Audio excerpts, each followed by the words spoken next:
Hello बच्चों, कैसे हैं सारे के सारे। We are meeting again. Yes, मौका मिल रहा है तो मिल पा रहे हैं।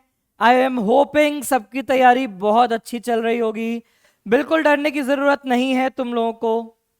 आराम से अपनी एनसीईआरटी पढ़ो, कॉन्फिडेंस रखो कि जो जो तुम पढ़ रहे हो वही एग्जाम में आएगा। एनसीईआरटी से बाहर नहीं आने वाला, तो बायो के लिए निश्चिंत हो जाओ। आज का हमारा जो चैप्टर है that is strategies for enhancement in food production. अब ये जो चैप्टर अगेन बॉटनी और जोलॉजी दोनों में शेयर्ड है। एनिमल हस्बेंड्री वाला जो पार्ट है वो सारा जोलॉजी का है। बॉटनी वाला पार्ट हम यहां पे करेंगे, दैट इज प्लांट ब्रीडिंग। तो इस चैप्टर का प्लांट ब्रीडिंग वाला सारा पार्ट हम डिस्कस करेंगे। अगेन लिविंग वर्ल्ड की ही तरह इस चैप्टर से भी कम क्वेश्चंस आते हैं, कई बार स्किप भी हो जाते हैं, तो एनसीईआरटी से बाहर जाने की जरूरत नहीं है। प्योर एनसीईआरटी पढ़ो। मेन फोकस इस चैप्टर के अंदर टिश्यू कल्चर वगैरह को दे के रखना। वही टिश्यू कल्चर है जो सारा पहले से हम पढ़ते आ रहे हैं। रिप्रोडक्शन एंड ऑर्गेनिज्म में भी ब्रीफ में डिस्कस किया था। ठीक है, तो इस चैप्टर के अंदर यही सारी की सारी बातें हैं। तो स्टार्ट करते हैं इसको। फटाफट देख लेते हैं क्या क्या कहा है एनसीईआरटी ने। हम कह रहे हैं प्लांट ब्रीडिंग। ब्रीडिंग का मतलब सबको पता है। एनिमल्स के बारे में बचपन से जब पढ़ना शुरू करते हैं अच्छे से, तो हम पढ़ते हैं भाई एनिमल्स ब्रीड। ब्रीड मतलब क्या होता है कि वो ऑफस्प्रिंग्स बना रहे हैं, रिप्रोड्यूस कर रहे हैं। तो प्लांट ब्रीडिंग को स्पेशली क्यों यूज किया गया टर्म को? आपके पास एक आम का पेड़ है, वो बहुत मीठे आम बनाते हैं लेकिन छोटे साइज के। किसी और के पास आम के पेड़ है, वो बहुत बड़े आम बनाता है लेकिन एकदम फीके आम। अब तुम्हारा दिमाग चला, तुमने कहा मैं प्लांट ए और प्लांट बी को क्रॉस करा दूं। क्रॉस कराने के बाद तुम्हें ऐसा पेड़ मिल जाए जिसके आम बड़े भी हों और एकदम मीठे भी हों। मजे आ जाएंगे, खूब पैसे ही पैसे होंगे। तो प्लांट ब्रीडिंग क्या है? It is the purposeful manipulation. जानबूझकर आप प्लांट को मैन्युपुलेट करने का मतलब क्या है? अपने तरीके से किसी चीज को चेंज करना। तो आप पर्पसफुली जानबूझकर चीजों को चेंज कर रहे हो क्या? In order to create desired plant type.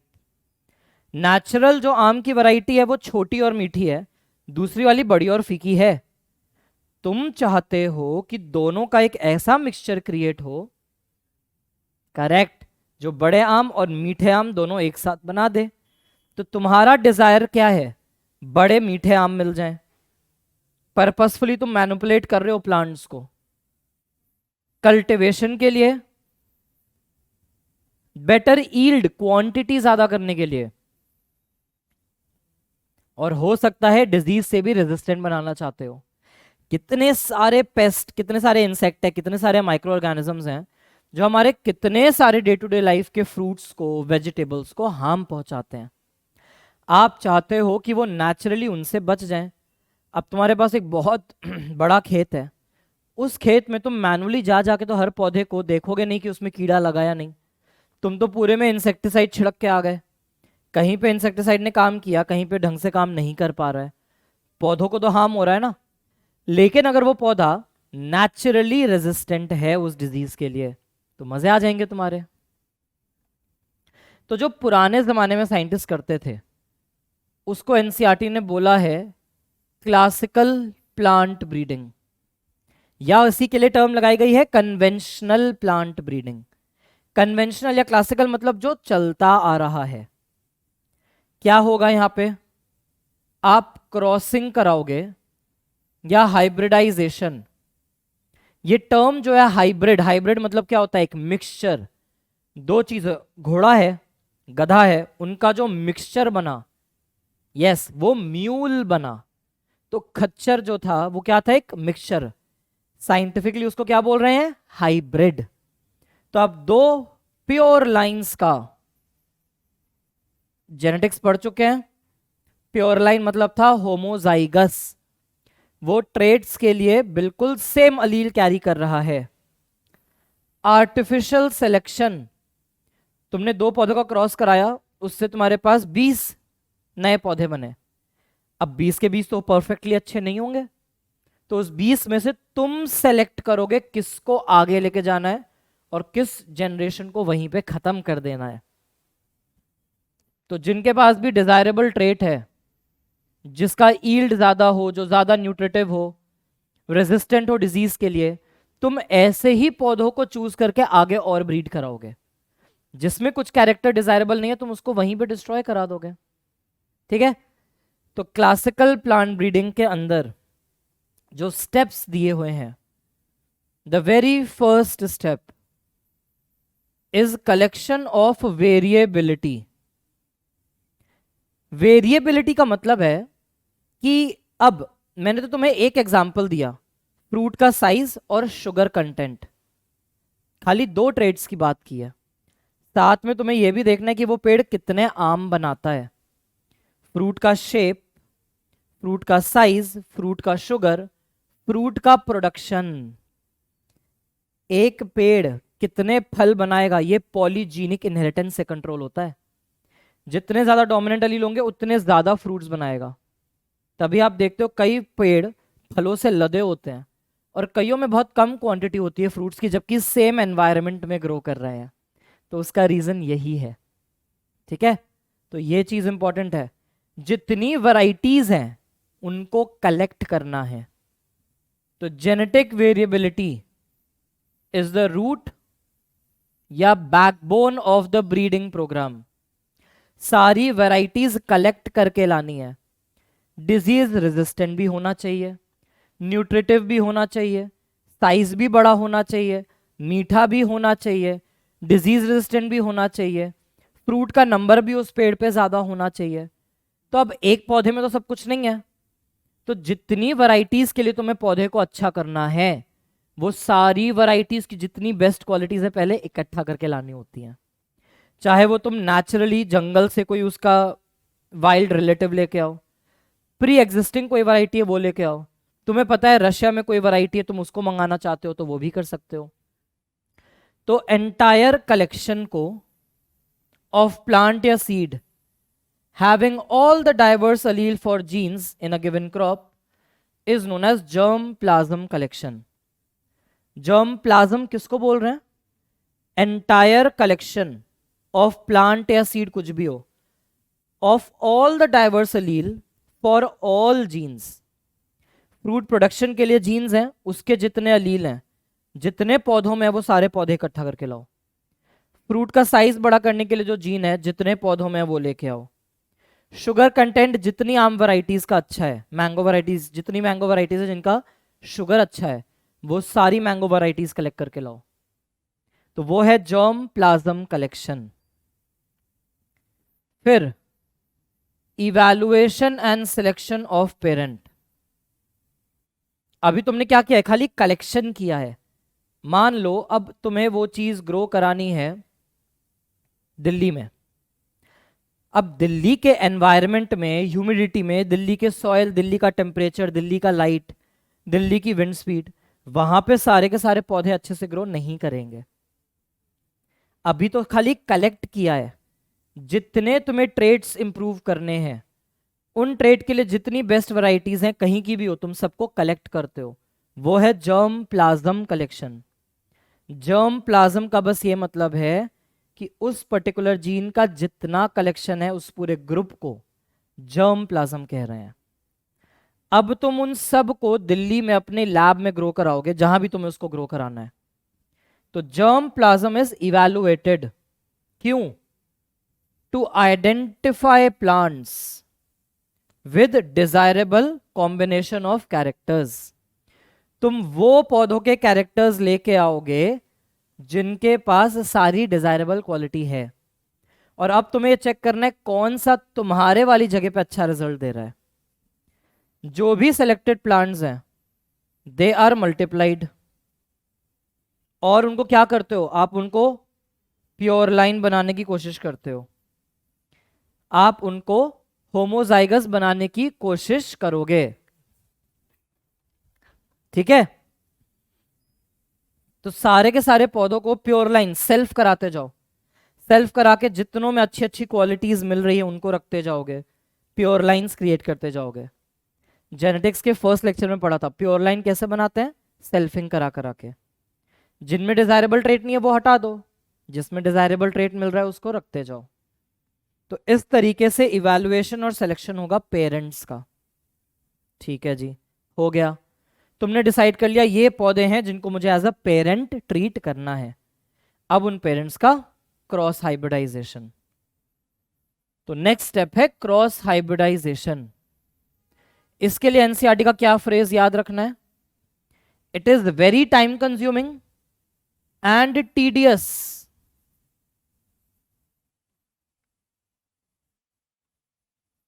बहुत मेहनत का काम है। क्यों करनी पड़ रही है मेहनत? यस, आपको यहां पे इमैस्कुलेशन और बैगिंग, टैगिंग ये सब करनी पड़ती है। और जब आप क्रॉस हाइब्रिडाइजेशन कराते हो तो सक्सेस रेट क्या है? Only 1 in 100 to 1,000 crosses shows the desirable combination.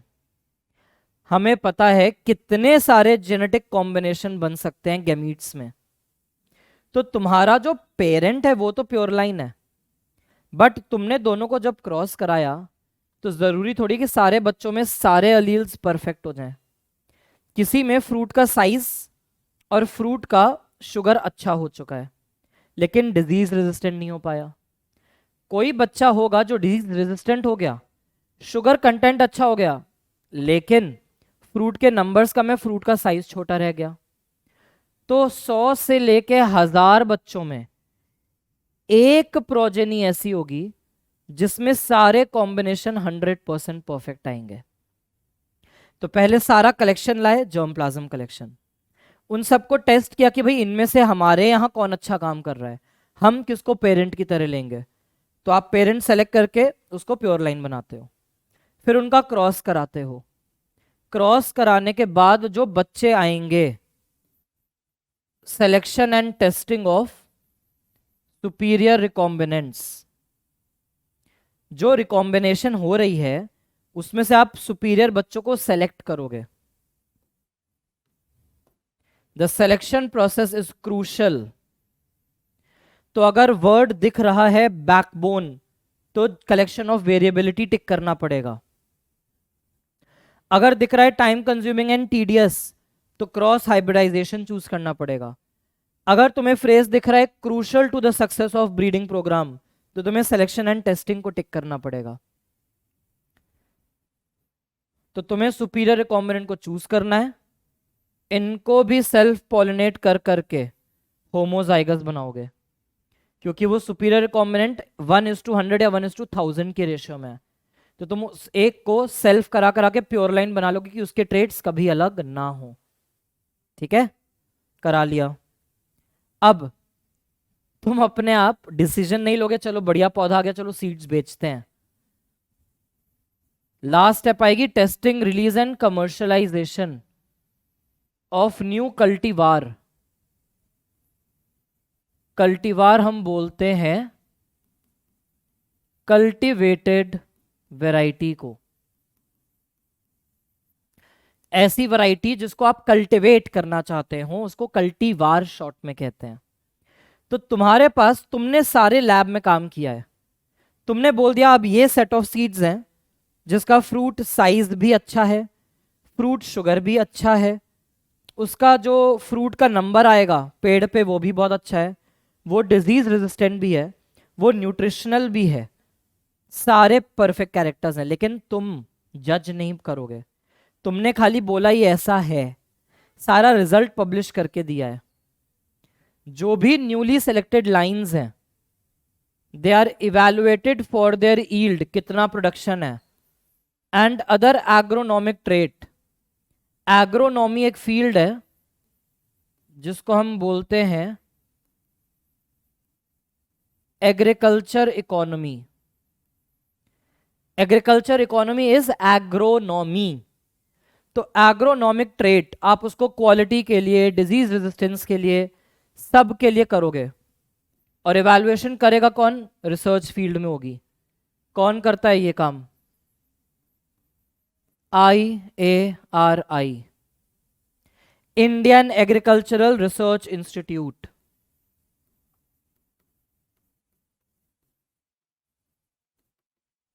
Indian agricultural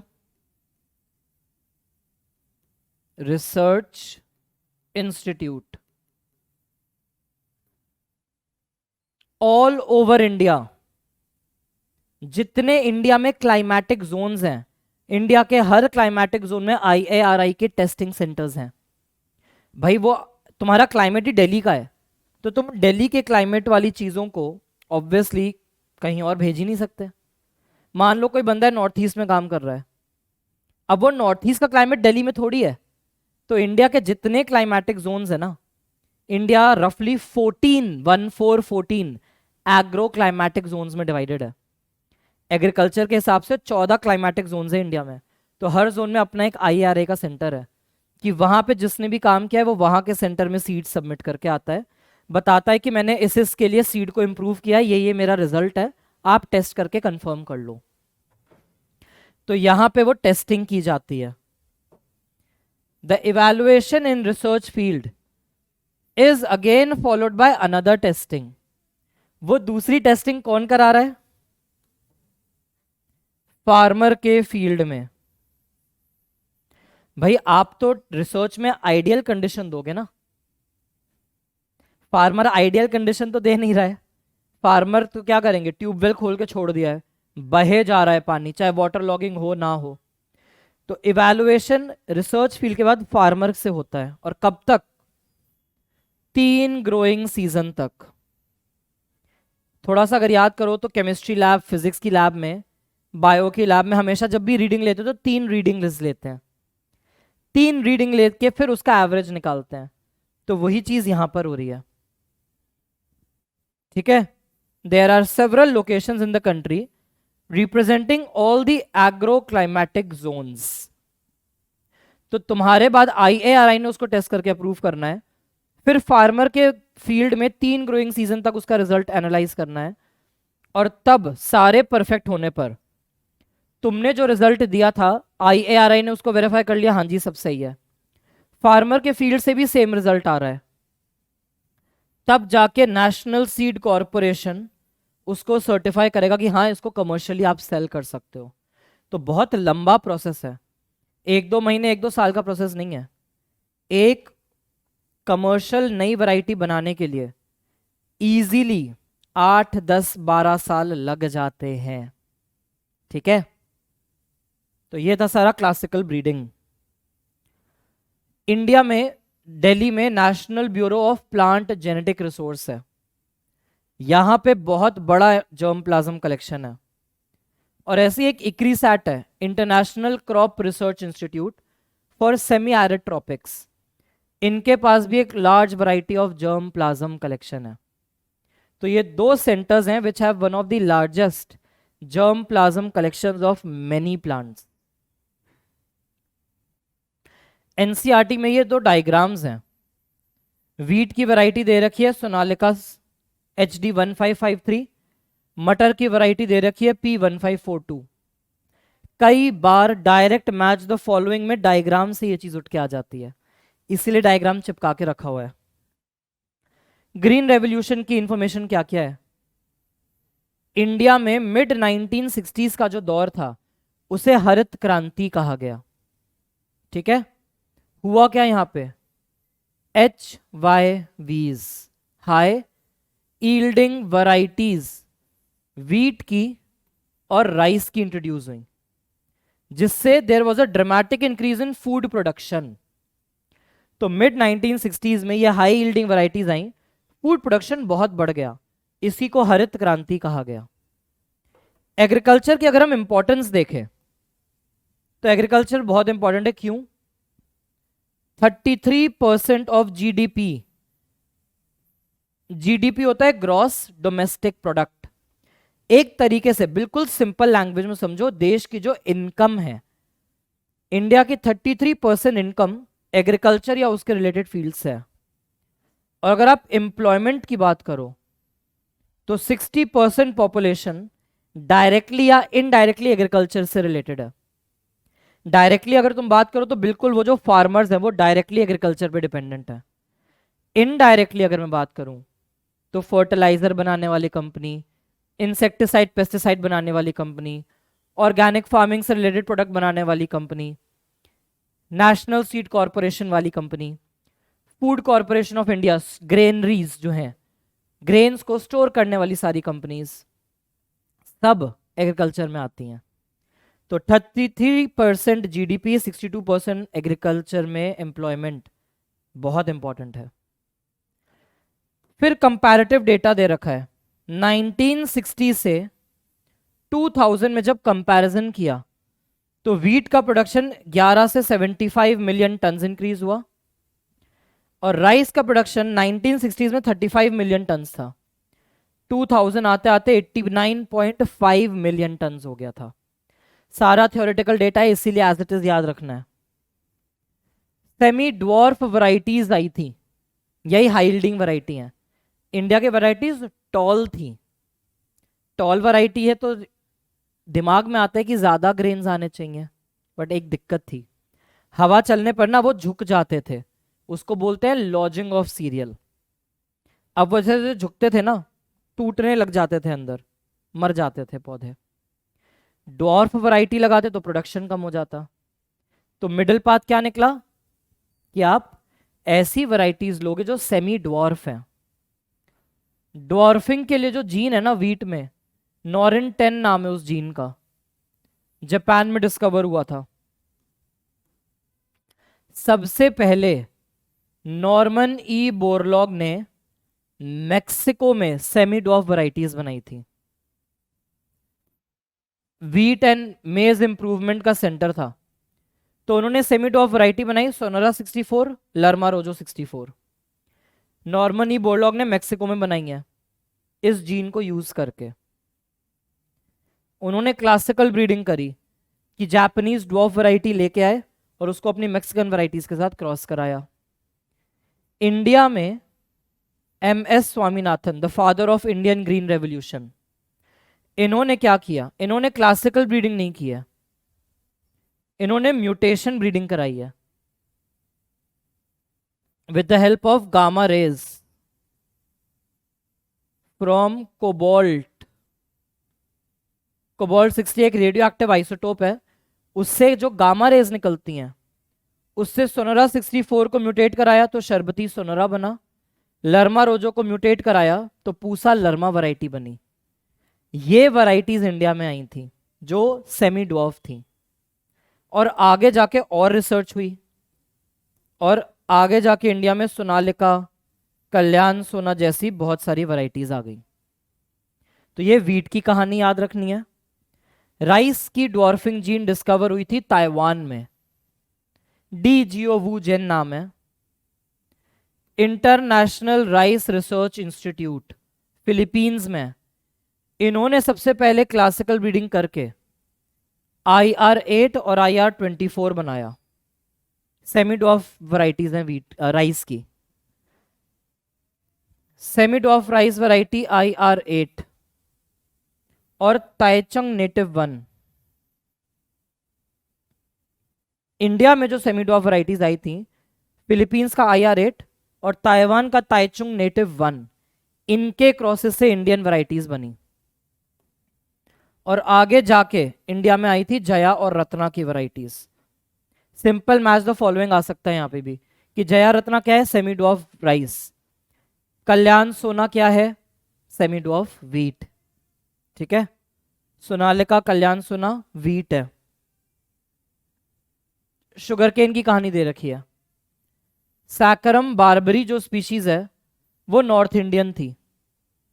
north India climate के लिए अडेप्टेड है, लेकिन शुगर कंटेंट बहुत खराब, ईल्ड बहुत खराब, पतली पतली स्टेम्स। ट्रॉपिकल, ट्रॉपिक मतलब साउथ इंडिया में ग्रो करने वाली, वो थी सैकरम ऑफिसिनारम। सैकरम ऑफिसिनारम जो था उसके थिक स्टेम्स थे, हाई शुगर था, लेकिन नॉर्थ इंडिया में ग्रो नहीं कर पाता था।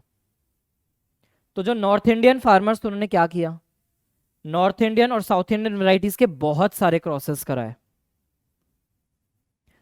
The two species were successfully crossed to get sugarcane varieties combining desirable quantity। क्या yield भी अच्छी हो, स्टेम भी थिक हो, शुगर भी अच्छा हो, और वो नॉर्थ इंडिया में ग्रो भी कर पाए। तो क्रॉस हाइब्रिडाइजेशन से कोई कोई ऐसी वैरायटीज बन गई, थिक स्टेम भी हो गया, शुगर कंटेंट भी हाई हो गया, और नॉर्थ इंडियन क्लाइमेट के लिए अडेप्ट भी कर गया। तो ये सारी क्लासिकल प्लांट ब्रीडिंग। फिर लिखा है मिलेट्स। मिलेट्स जो है वो हमारे सेकेंडरी क्रॉप्स हैं। राइस और वीट मेन क्रॉप्स हैं, उसके अलावा मेज, ज्वार, बाजरा, ये सारे मिलेट्स में आ जाते हैं। फिर एनसीईआरटी ने डिजीज की लिस्ट दी हुई है। Brown rust of wheat biological classification वाले चैप्टर में पक्सीनिया कराता है।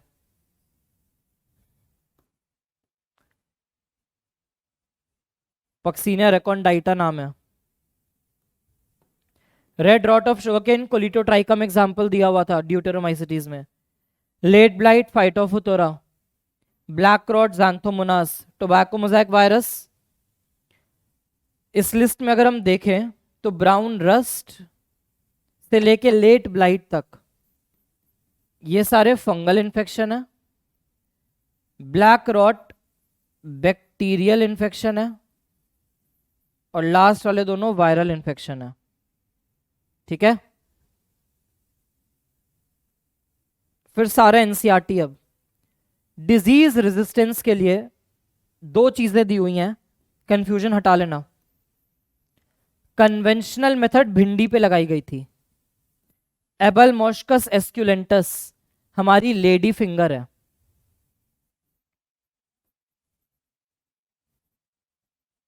भिंडी को बोलते हैं। It was made resistant to yellow mosaic virus by crossing it, किससे? Naturally resistant wild variety Abelmoschus manihot. तो एबलमोस्कस मैनीहॉट एक वाइल्ड वैरायटी है, नॉर्मल ग्रो करती है, उसको येलो मोज़ेक हार्म नहीं करता। एबलमोस्कस एस्कुलेंटस भिंडी की वो वैरायटी है जो हम खाते हैं, उसको येलो मोज़ेक हार्म कर रहा था। तो साइंटिस्ट ने देखा कि अगर हम इन दोनों का क्रॉस करा दें तो जो भी जीन इसको येलो मोज़ेक से बचाती है वो इसमें ट्रांसफर हो जाएगी। तो सेक्सुअल हाइब्रिडाइजेशन कन्वेंशनल मेथड से एक नई वैरायटी बनी भिंडी की, परभनी क्रांति। दूसरा एग्जाम्पल दे रखा है म्यूटेशन ब्रीडिंग का। जो मूंग की दाल खाते हो आप, मूंग बीन को येलो मोज़ेक वायरस के साथ साथ powdery mildew, mildews are fungal disorders, mutations करा करा के उसको रेजिस्टेंट बनाया गया। ठीक है, तो ये याद रखना। एनसीईआरटी का डायग्राम, इसको कैसे याद रखते हैं? बहुत इजी सिंपल सा तरीका है। वीट हमारा क्या होता है? वीट इज गेहूं। गेहूं को गिरी से याद रखना। गेहूं गिरी दोनों जी की साउंड है। लीफ एंड स्ट्राइप रस्ट और हिल बंट से प्रोडक्शन। ब्रासिका सरसों कैसा होता है? सरसों के खेत कैसे दिखते? एकदम येलो येलो। पूसा स्वर्णिम, स्वर्णिम मतलब सोना, कैसे कलर का होता है? Yellow. Gold is a yellow metal.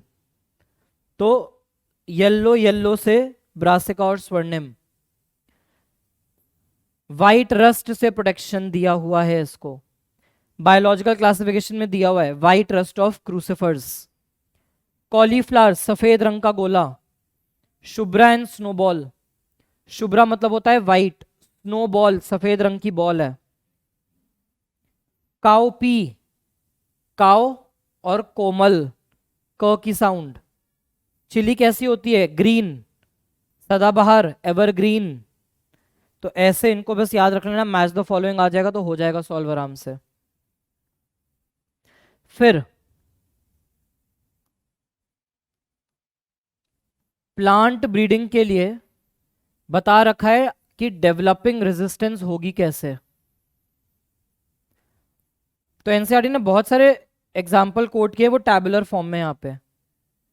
Wheat की कुछ वैरायटीज हैं which are naturally resistant to stems of fly. क्यों? सॉलिड स्टेम के लिए मॉर्फोलॉजिकल रेजिस्टेंस है, नेचुरल है ये सारा एग्जाम्पल। वीट की कुछ वैरायटीज हैं जो लीफ बीटल से प्रोटेक्टेड है, हेयरी लीव्स की वजह से। कॉटन की वैरायटी जैसिड से प्रोटेक्टेड है हेयरी लीव्स की वजह से। कॉटन की वैरायटी बॉलवर्म से रेजिस्टेंट हो जाती है स्मूथ लीफ और नेक्टर के एब्सेंस की वजह से। मेज की वैरायटी स्टेम बोरर से प्रोटेक्टेड है लो नाइट्रोजन शुगर और हाई एस्पार्टिक एसिड की वजह से। तो ये सारे एनसीईआरटी के पैराग्राफ में है कि नेचुरल रेजिस्टेंस कैसे कैसे हो सकती है। फिर इंसेक्ट किट वैरायटीज दे रखी है यहां पे। ब्रासिका को एफिड से प्रोटेक्ट करवाया गया पूसा गौरव वैरायटी में। फ्लैट बीन को सेम बोलते हैं, सेम की फली, तो सेम 2 सेम 3 जैसिड एफिड और फ्रूट बोरर से प्रोटेक्शन। ओकरा पूसा सावनी पूसा ए4। तुम्हारे मन में आ लोगे पूसा क्या है। ब्रिटिशर्स के टाइम पे इंपीरियल एग्रीकल्चरल रिसर्च इंस्टीट्यूट था पूसा नाम के शहर में जो बिहार में था। जब इंडिपेंडेंस मिली तो वो इंपीरियल एग्रीकल्चरल रिसर्च इंस्टीट्यूट से बन गया इंडियन एग्रीकल्चरल रिसर्च इंस्टीट्यूट। कुछ टाइम तक पूसा बिहार में ही था, बाद में रिलोकेट हो गया देश की राजधानी दिल्ली में। तो यहां पे आज भी ये पूसा वर्ड नजर आता है जिस शहर में वो सबसे पहले बने थे। तो इंसेक्ट रेजिस्टेंस के एग्जाम्पल दिए हैं। फिर एनसीईआरटी में आता है इंप्रूव्ड फूड क्वालिटी। क्या ध्यान रखना है, 3 billion people they are suffering from hidden hunger. Hidden hunger का मतलब है कि उनको खाने की कमी नहीं है, खाने में न्यूट्रिएंट्स की कमी है। फॉर एग्जाम्पल तुम पूरे दिन तुम chips Kurkure cold drink biscuit खा के रह सकते हो, भूख मरती रहेगी, लेकिन क्या उससे तुम्हें न्यूट्रिशन मिल रहा है? नहीं, यू वोंट गेट न्यूट्रिशन। तो 3 billion people around the globe are suffering from hidden hunger. खाने को तो है लेकिन माइक्रो न्यूट्रिएंट प्रोटीन विटामिन की डेफिशिएंसीज हैं उस खाने में। तो इसका साफ सीधा सोल्यूशन है बायो फोर्टिफिकेशन। बायो मतलब लिविंग, फोर्टिफाई करना मतलब किसी चीज को इंक्रीज करना। तो it is breeding crops with higher level of vitamins and minerals, higher level of protein, healthy amount of fat. और बहुत इंपॉर्टेंट एक चीज ध्यान रखो यहां पे, the breeding is done proteins में और ऑयल्स में। देखो कंटेंट के साथ क्वालिटी है। प्रोटीन में अगर एसेंशियल अमीनो एसिड ज्यादा है तो वो अच्छी बात है। तुमने एक ऐसा प्रोटीन बनाया जिसमें नॉन एसेंशियल अमीनो एसिड ज्यादा है तो फायदा नहीं है। ऑयल कंटेंट की अगर हम बात करें तो ऑयल का कंटेंट अच्छा होना चाहिए और quality. There are good fats, there are bad fat, there is good cholesterol, there is bad cholesterol. तो तुम्हें हेल्दी फैट लाना है, ओमेगा फैटी एसिड्स लाओ, डीएचए फैटी एसिड्स लाओ, वो हेल्दी हैं। ठीक है, तो प्रोटीन और ऑयल में कंटेंट के साथ क्वालिटी मैटर करती है। लेकिन विटामिन में और माइक्रोन्यूट्रिएंट मिनरल में खाली कंटेंट है।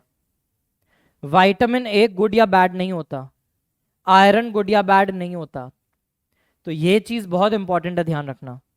ठीक है, कि प्रोटीन और ऑयल में कंटेंट और क्वालिटी दोनों है। हेल्दी फैट ज्यादा होने चाहिए, अनहेल्दी फैट्स नहीं होने चाहिए उसमें। विटामिन माइक्रोन्यूट्रिएंट मिनरल में सिर्फ कंटेंट। 2000 में मेज हाइब्रिड्स बने थे। इन मेज हाइब्रिड्स का नाम है प्रोटीना, शक्ति और रतन।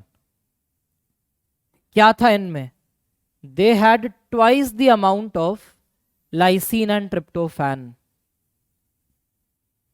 जो एग्जिस्टिंग वैरायटी थी उसमें लाइसिन ट्रिप्टोफैन की क्वांटिटी कम थी, तो 2000 में मेज हाइब्रिड्स बनाए गए। They had twice the amount of this. Wheat की एक वैरायटी है Atlas 66। It has very high protein content. इसको एज द डोनर यूज किया गया है for improving many wheat varieties. इसके अलावा क्या लिखा है? आयरन फोर्टिफाइड राइस वैरायटी है। 5 गुना ज्यादा राइस है उसमें नॉर्मल राइस के मुकाबले। IARI ने बहुत सारे वेजिटेबल्स वगैरह बनाए हैं, जैसे vitamin A enriched carrot, spinach, pumpkin. तो बोला भी जाता है आंखों के लिए कैरेट्स और स्पिनच बहुत खाना चाहिए। Vitamin C enriched bitter gourd, karela is bitter gourd, bathua, mustard, tomato. Day to day life में यही चीज लोग खाते हैं।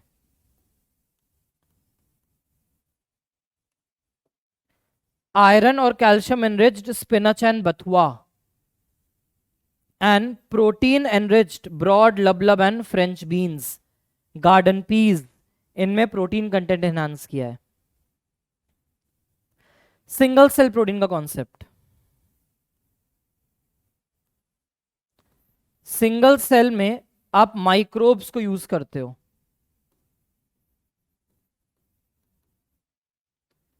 यूनिसेलुलर भी हो सकता है, मल्टी सेलुलर भी हो सकता है। सिंगल सेल प्रोटीन सुन के ना ऐसा लगता है गुमराह वाला नाम है। एक सेल से प्रोटीन नहीं निकलवा रहे आप, बहुत सारे सेल्स हैं, और वो यूनिसेलुलर या मल्टी सेलुलर कुछ भी हो सकता है। आप इंडस्ट्रियल स्केल पर प्रोटीन्स चाहते हो, बस यहां पे आपको फैट, विटामिन, मैक्रोन्यूट्रिएंट, माइक्रोन्यूट्रिएंट किसी से मतलब नहीं है।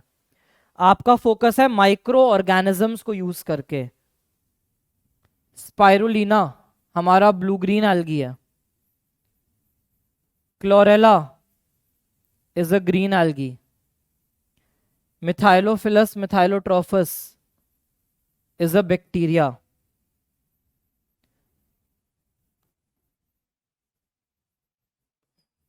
Fusarium Candida mushrooms are fungi. Mushroom जो तुम देखते हो आंखों से वो उसका बेसिडियो कार्प है, अपने आप में फंगस तो माइक्रोस्कोपिक ही है ना। तो जब तुम इन माइक्रो ऑर्गेनिजम्स को यूज कर रहे हो, बताया था स्पाइरुलिना और इसको स्पेस फूड कहते हैं, तो माइक्रो ऑर्गेनिजम्स को यूज करके लार्ज स्केल इंडस्ट्रियल स्केल पे प्रोटीन प्रोड्यूस करा रहे हो आप। तो this is the concept of single cell protein. Single cell protein में एनसीईआरटी ने बहुत सारे एग्जाम्पल दिए हैं।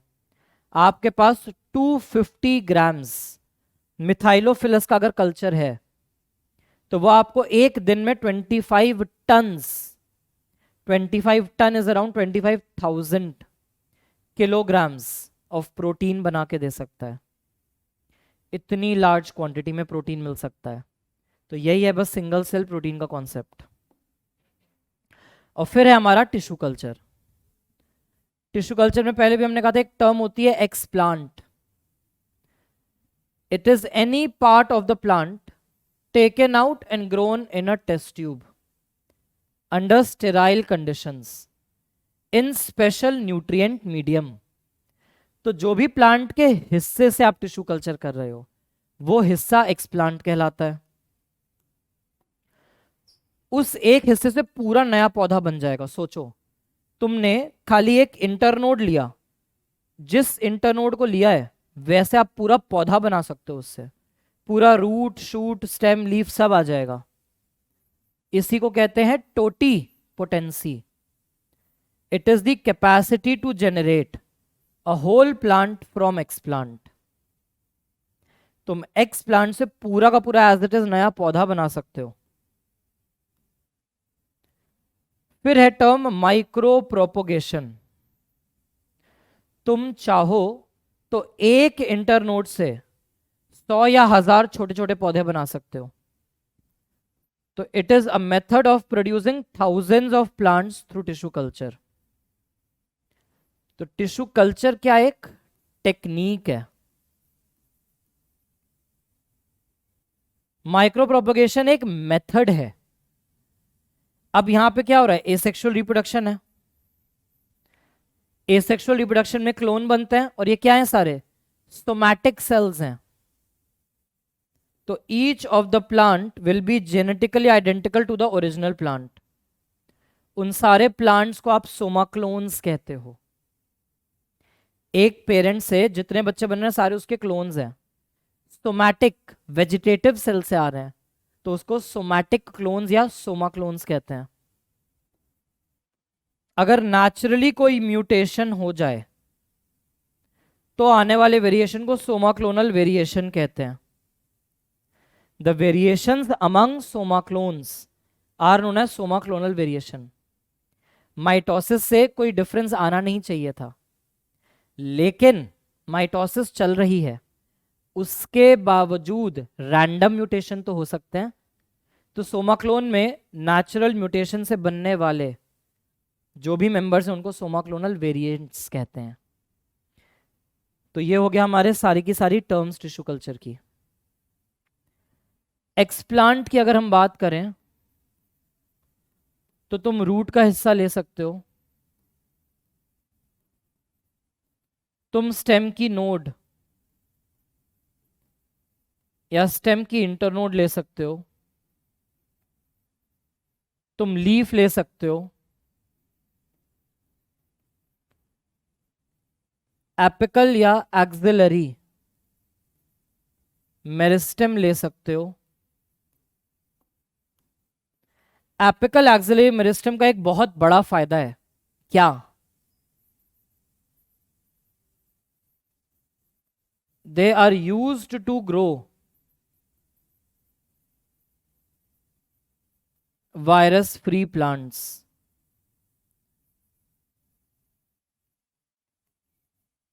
मेरिस्टेम है तो रैपिड सेल डिवीजन करता है, बहुत हाई ऑक्सीजन है इनके पास, इतनी तेजी से डिवाइड करते हैं कि वायरस कभी इन सेल्स को हाईजैक नहीं कर पाता। ठीक है, तो एक्सप्लांट कुछ भी पार्ट हो सकता है, हर चीज को स्टेरलाइज करना पड़ता है वरना फंगल या बैक्टीरियल इंफेक्शन हो सकते हैं। तो एक है सरफेस स्टेरलाइजेशन, ये आप करते हो अपने एक्सप्लांट का। पहले नॉर्मल पानी से धोया, फिर डिस्टिल वाटर से धोया, फिर माइल्ड अल्कोहलिक कंसंट्रेशन बना के धोया, फिर हल्का सा इंसेक्टिसाइड पेस्टिसाइड वाले पानी से धोया, फिर मर्करिक क्लोराइड वाले पानी से धोया, जिससे सरफेस से पूरा डिसइंफेक्ट हो जाए अच्छे से। और फिर आता है कंप्लीट स्टेरिलाइजेशन। कंप्लीट स्टेरिलाइजेशन में आप ऑटोक्लेव और यूवी तक यूज कर लेते हो। जो भी इक्विपमेंट यूज करना है, जो भी न्यूट्रिएंट मीडिया यूज करना है, वो सब। ऑटोक्लेव हमने बायोलॉजिकल क्लासिफिकेशन में पढ़ा था कि यहां पे मॉइस्ट हीट आती है 121 डिग्री सेल्सियस में, and very very high pressure, atmospheric pressure से 15 गुना ज्यादा, जिससे कि एंडोस्पोर्स भी किल हो जाते हैं। तो एक्सप्लांट को सरफेस और बाकी सब complete sterilization, autoclave, UV, alcohol etcetera सब यूज कर बैठते हो आप। न्यूट्रिएंट मीडिया जो होगा, इसका पीएच 5.7 के आसपास रखा जाता है।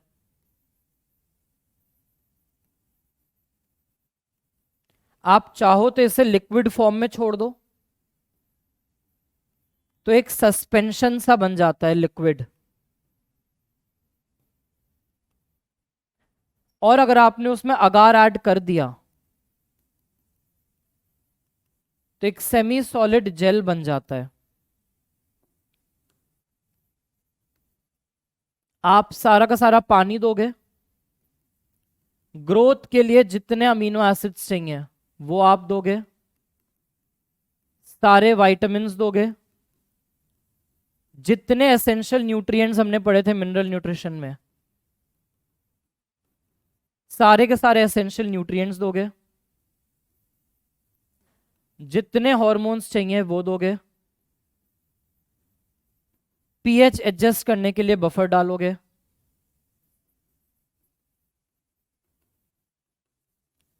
एंटी फंगल, एंटी बैक्टीरियल दवाइयां भी डालोगे, ठीक है। एंड मोस्ट ऑफ ऑल, आपका शुगर का सोर्स जाएगा। लिक्विड वाले फॉर्म में बस आप अगार ऐड नहीं करते, और यहां पे आप अगार अगार डाल देते हो, जिससे कि वो जेल फॉर्म में चेंज हो जाता है। तो ये न्यूट्रिएंट मीडिया होना चाहिए। कैसे करोगे टिश्यू कल्चर? सिंपल सा स्टेप है। एक ये मान लो पौधा है, बहुत अच्छा पौधा है,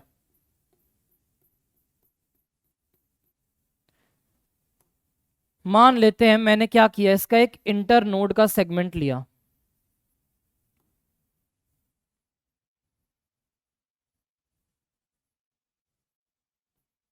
न्यूट्रिएंट मीडियम है पूरा, ऑक्सिन और साइटोकाइनन,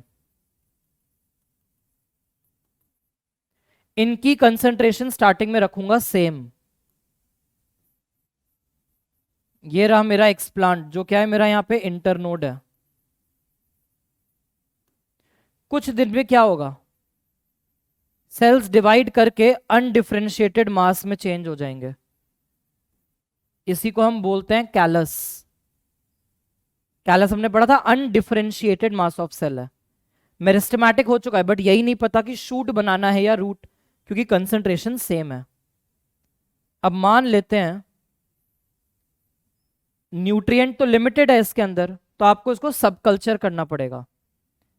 आपने कैलस के 5 टुकड़े किए, एक नया टेस्ट ट्यूब बनाया, इस टेस्ट ट्यूब में पूरा न्यूट्रिएंट मीडियम है अगार बेस्ड, और अब तुम साइटोकाइनिन की कंसंट्रेशन को ज्यादा कर दोगे ऑक्सिन के मुकाबले।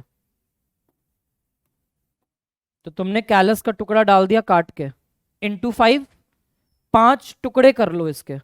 पूरा का पूरा कैलस नहीं डालते, कैलस के छोटे छोटे टुकड़े करके डालते हैं। अब क्या हो गया, एडवेंटिशियस शूट्स बन जाएंगी, क्योंकि साइटोकाइनिन ज्यादा है।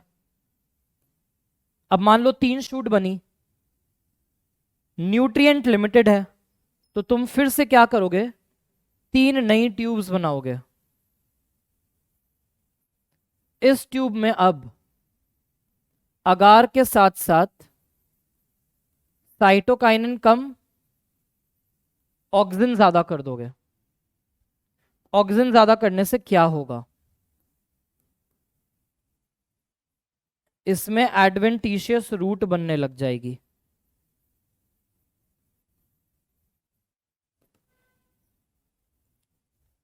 तो मेरे एक इंटरनोड से मैं देख पा रहा हूं कि नया पौधा बन रहा है। तो the technique is tissue culture. Technique को टिश्यू कल्चर कह रहे हैं। मैंने एक इंटरनोड से 15 नए ट्यूब्स, 15 नए पौधे बना लिए हैं। तो ये माइक्रो प्रोपोगेशन है, मेथड है। इस एक इंटरनोड से नया पौधा बन पा रहा है, तो ये जो एबिलिटी है ये टोटी पोटेंसी है। जो मेरे 15 पौधे बनेंगे वो आपस में सारे सोमा क्लोन्स कहलाएंगे। अब उसमें मान लो 1-2 पौधे अलग हैं, तो आप बोलोगे सोमा क्लोनल वेरिएशन आया है। ठीक है सारी टर्म्स। अब इस पौधे के पास मान लो ऊपर एक और इंटरनोड है, यहां एक और इंटरनोड है। एक इंटरनोड से 15 ट्यूब बनी, बाकी 2 से भी मान लो 15-15 ट्यूब बनी, तो तुमने एक सिंगल पौधे के 45 क्लोन्स बना लिए। ऐसे 10 पौधे हैं, 450 क्लोन्स रेडी हो चुके हैं। तो hundreds and thousands of clones can be created from small small segments.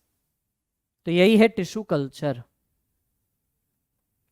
बाद में साइंटिस्ट ने देखा कि हम ये पूरे पूरे पौधे पर क्यों मेहनत कर रहे हैं, इतनी मेहनत पूरे पौधे पर क्यों करें। तो उन्होंने टेक्निक निकाली सोमैटिक हाइब्रिडाइजेशन या प्रोटोप्लास्ट फ्यूजन। प्रोटोप्लास्ट हम बोलते हैं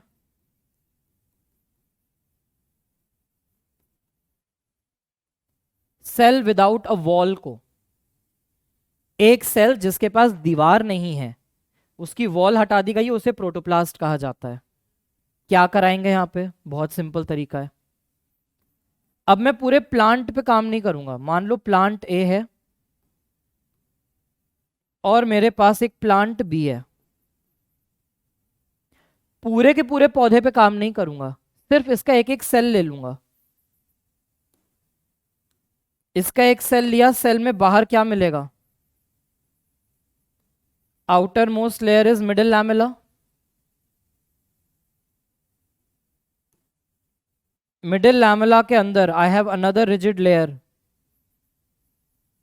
ऑफ सेल वॉल, और अब सेल वॉल के अंदर मेरे पास है ये सेल बी का सारा मटेरियल। सेम ऊपर भी सेम कलर यूज कर रहा हूं, pink colour middle lamella, orange colour cell wall, और प्लांट ए के लिए मैं सारा वाइट कलर यूज कर रहा हूं। तो ये दोनों हमने ले लिए यहां पे, ठीक है। अब इनको हमें करना क्या होगा?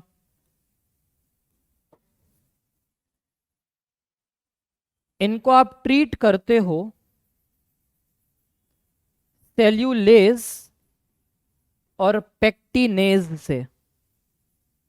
सेल्यूलेज सेल्यूलोज सेल वॉल को डाइजेस्ट कर देगा, पेक्टिनेज पेक्टेट मिडिल लैमेला को डाइजेस्ट कर देगा, and you will be left with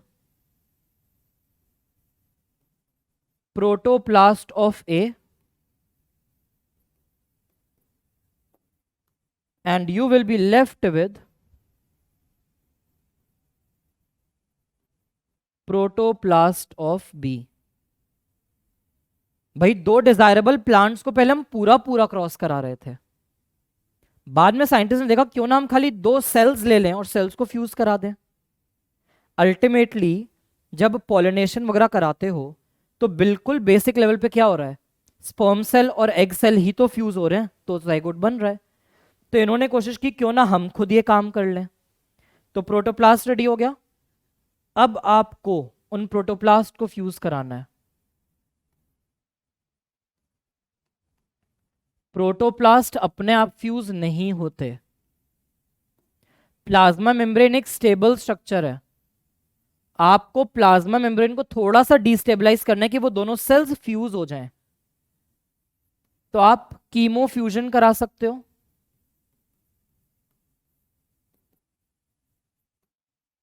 इसके लिए हम यूज करते हैं पॉली इथाइलिन ग्लाइकॉल। इस केमिकल की प्रेजेंस में मेम्ब्रेन्स डिस्टेबलाइज होने लग जाती हैं और सेल्स आपस में फ्यूज होने लग जाते हैं। या आप यूज कर सकते हो सोडियम नाइट्रेट, कोई भी एक यूज कर लो, और दूसरा तरीका है इलेक्ट्रोफ्यूजन। बहुत बहुत बहुत ज्यादा माइल्ड आप इलेक्ट्रिक करंट यूज करते हो जिससे कि सेल फ्यूज हो जाए। तो प्रोटोप्लास्ट फ्यूजन कराने के लिए मेम्ब्रेन को माइल्डली डिस्टेबलाइज करना पड़ता है।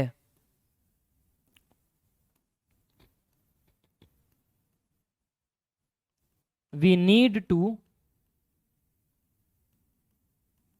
Destabilise membrane. मेम्ब्रेन को डिस्टेबलाइज करने की जरूरत है, तभी वो दो सेल्स फ्यूज होते हैं। और फ्यूजन हो जाने के बाद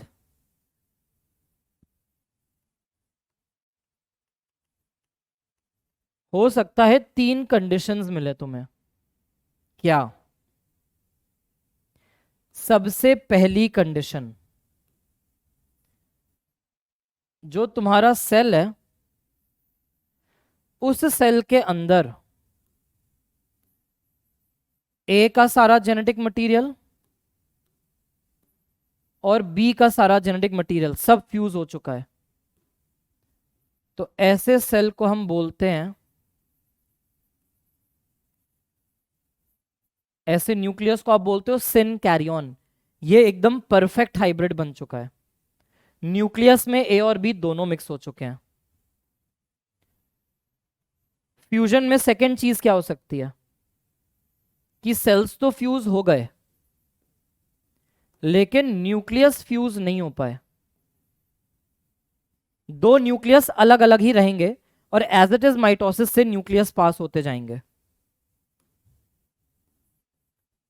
तो ऐसी कंडीशन को आप बोलोगे फ्यूजन के बाद हेटेरोकैरियोन, दो न्यूक्लियस अलग अलग हैं। और कई बार तीसरी कंडीशन आती है कि एक न्यूक्लियस बच गया लेकिन दूसरे वाले का न्यूक्लियस डीजेनरेट हो गया। तो ऐसे सेल को अब आप हाइब्रिड नहीं बोलते, ऐसे सेल को आप खाली बोलोगे साइब्रिड। खाली साइटोप्लाज्मिक हाइब्रिड है ये, इसमें खाली साइटोप्लाज्म ए और बी का एक साथ है, न्यूक्लियस एक का ही बचा है।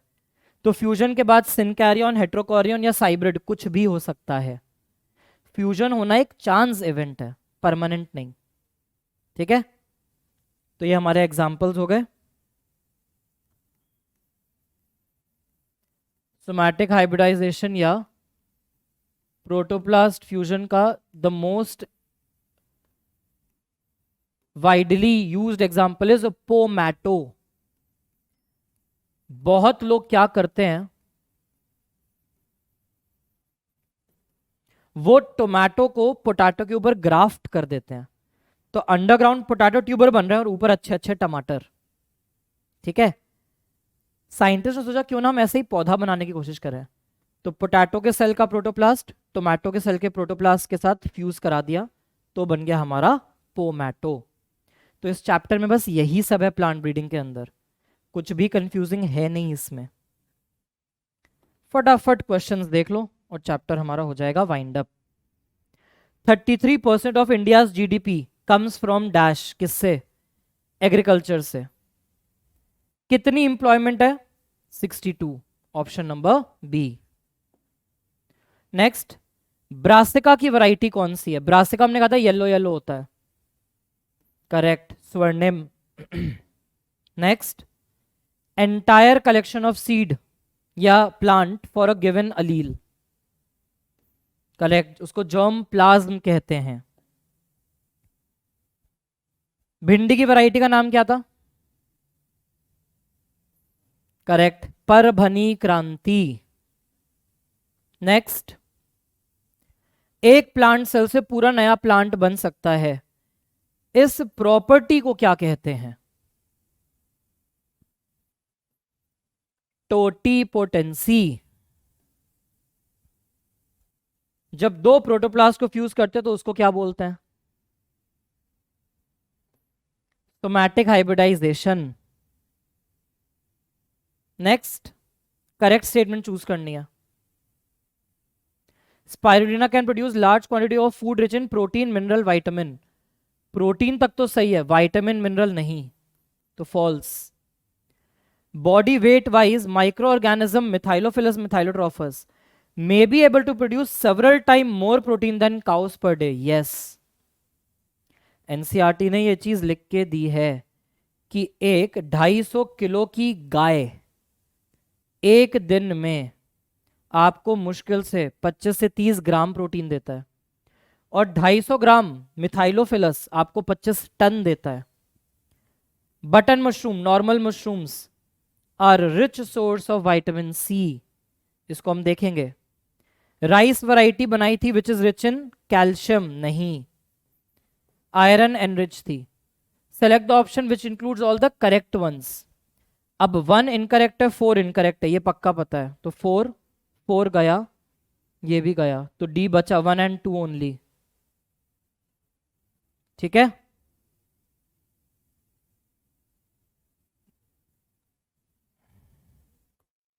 वन वाले को चेंज कर लेते हैं, 1 वाला हमारा ट्रू हो जाएगा। प्रोटीन के साथ स्पाइरुलिना स्पेस फूड है तो बाकी चीजें भी उसमें एनरिच्ड हैं। ठीक,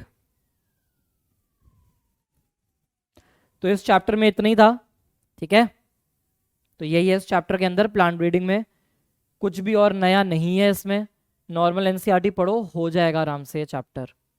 ठीक, थैंक यू, बाय।